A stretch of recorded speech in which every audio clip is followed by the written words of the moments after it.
Today we talk about how can you disable this sign or know how you can do that on your Lemon app. We go to figure out the solution or know how you can do that on your app.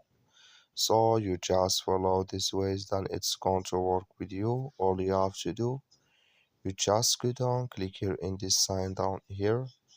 When you just click on it, it's going to take you to your profile.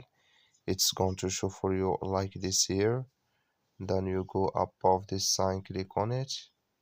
So then it's going to take you to this list here. Then you click here on push notifications. Then it's going to take you to this list. It's going to show for you like this.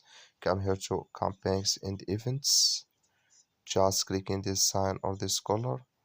Like you see color, it's gone. That's mean campaigns and events notifications disable with us now.